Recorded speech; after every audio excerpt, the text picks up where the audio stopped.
Because I always say I've got two big problems in the Congress of the United States trying to deal with this. One's the Democratic Party sees massive immigration, both legal and illegal, as a source of voters, potential voters, filling up their voter pool. They know that's a good thing. They're not going to try to stop any of this. On the other side, it's the Republican Party that sees massive immigration, both legal and illegal, as a source of cheap labor. So these are two things that go together that make it very difficult, and they trump national security.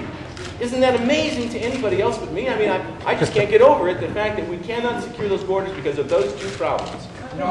So you have a coalition of groups who are open borders advocates, including the left wing, including some right wing, big business, okay?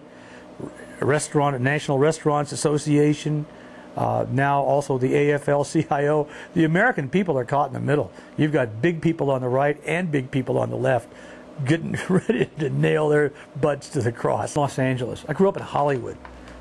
This is, from an environmental standpoint, one of the most beautiful areas, cool, with the ocean breezes, right? And temperate climate, access to the ocean, to the mountains, to wonderful cultural features. And who's occupying this territory? Mexicans. They've taken it all over. And where are the people who used to live there? They're living out in the desert. They're living out in, like this, they're living out in Las Vegas. It never dawned on them that they just got kicked out of their own country by illegal aliens who are taking over some of the prime real estate in the country. Now, if that doesn't get to them, and if they don't stop and say, why is this happening to me, to us, I don't know what will. Is for the next generation. That's when the hurt's going to come about. You know, you can't have a country. I think the Roman Empire proved it. The Roman Empire was very aggressive, was very strong. They ruled half of the world, I guess. And so what happened after they ruled half of the world? They got soft in body and mind. They had all these slaves come and do all their work and did everything for them. So what happens? Eventually the slaves took over. The Roman Empire just was thrown away. You got to stay organized.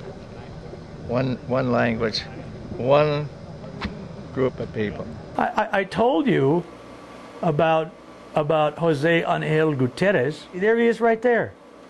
And he is the guy who said, we have to kill, we have got to eliminate the gringo. And what I mean by that is if worst comes to worst, we have to kill him. And he admits that he says that, you know. And here is what are we talking about here? Art Torres's Prop 187 was the last gasp of white America in California. And these other people say if you don't like the Hispanization, go back to Europe. So I don't know what it's going to take for the American people to wake up.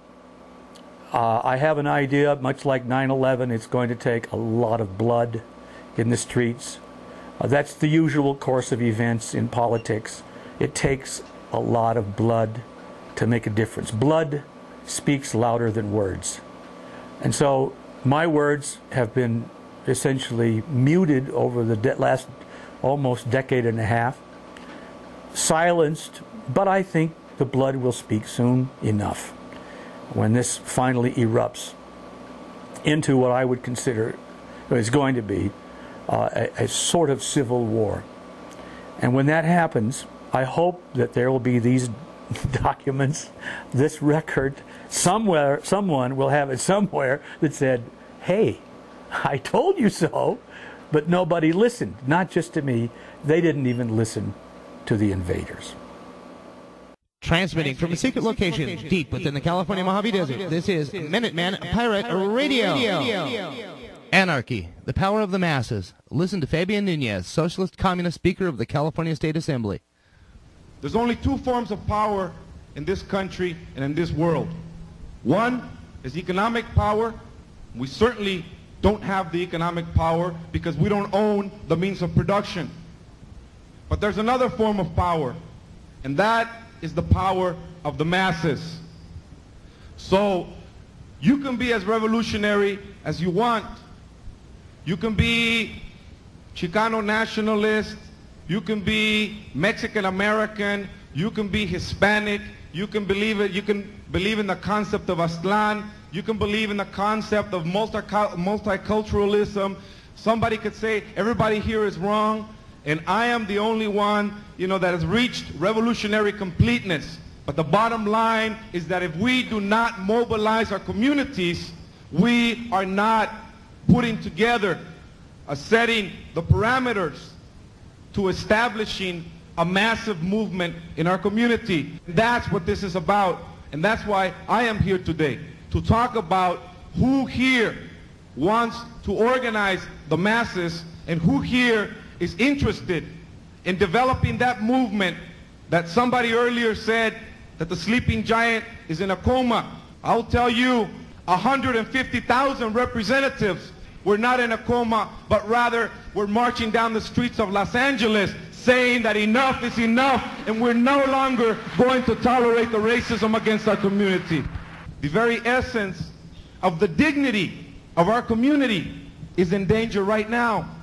Luckily, we don't have to give our lives.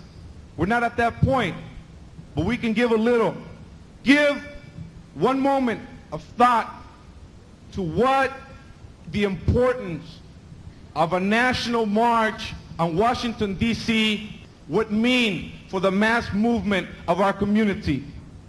Get 10 people ready to go with us to that march, and I guarantee you we can mobilize 1 million people and bring Washington, D.C. to a standstill, and those rednecks that are out there making decisions for the betterment of their communities will think twice before they push forward anti-immigrant legislation